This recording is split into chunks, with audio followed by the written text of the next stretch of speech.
to 5% of people become carriers of the bacteria after the acute illness, and others suffer a mild form of the illness that goes unrecognized.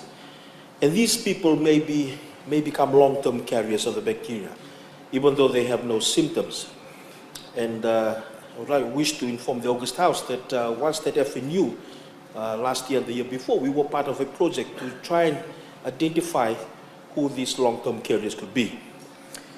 As people get typhoid fever, Honorable Speaker, by food or drink beverages, and by shedding Salmonella typhi, and gets into the water for drinking or washing food.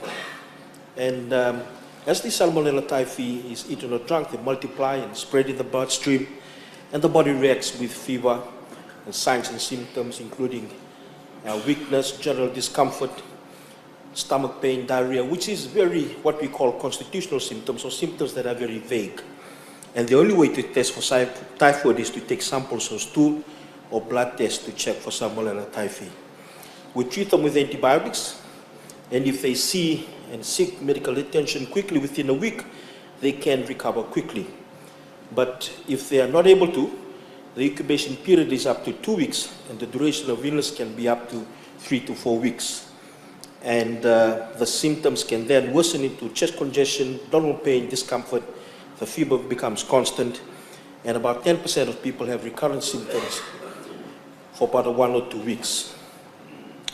Honorable Speaker, the Ministry declared an outbreak for Nabosa in Leyte Assyria in September 2018.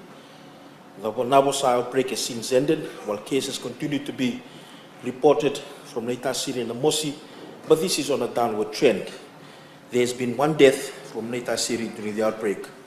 All confirmed cases have undergone the appropriate management following the antibiotic guidelines, and these include cases that are either admitted to the subdivisional or divisional hospitals and those seen and treated as outpatients. Clinical teams at the CWM hospital are aware of the typhoid situation in the subdivisions and are on high alert with a high index of suspicion, and all positive stool culture cases have been notified and placed on the appropriate antibiotic regimen.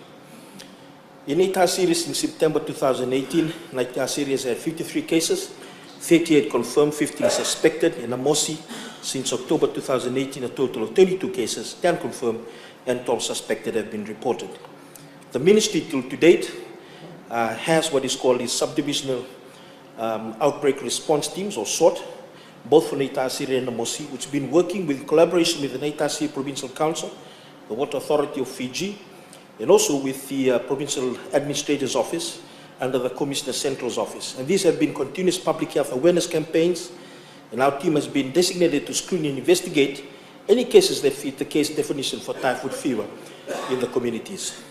Honorable Speaker, we have gone on to even work with the Provincial Administrator's Office with interventions. As of such, I could say that in Lambaitabu village, under the supervision of our ministry's offices, last Saturday I commissioned the water and sanitation projects which we have been working on ever since December. Honorable Speaker, for Namosi, our Namosi SORT team have implemented the Namosi Typhoid Containment Action Plan since December last year.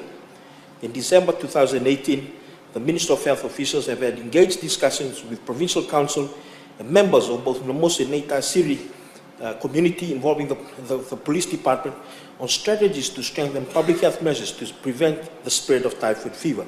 As you're aware, Honorable Speaker, this is the period of festivities in our country.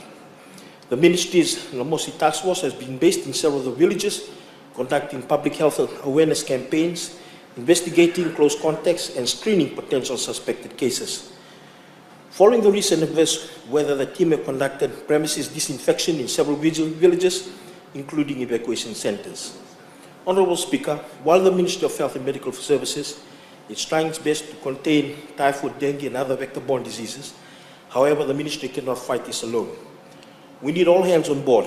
We need the leaders in our communities, the non-governmental organizations, faith-based groups, and most importantly, we need members of this August House to advocate for the support on disease prevention in their own communities, whether it be non-communicable disease or communicable disease like typhoid, dengue, and leptospirosis. We need strong leaders who can go beyond their roles to offer solutions and assistance to make positive changes and not just condemn for political mileage.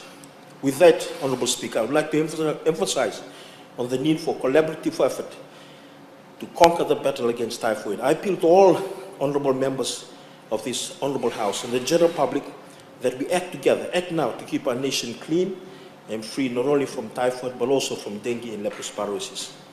Honorable Speaker, there's an ongoing community awareness and messaging through media, and we urge anyone who may have symptoms of typhoid, dengue or leptospirosis to seek medical advice to avoid any complication. After all, Honorable Speaker, prevention is better than cure.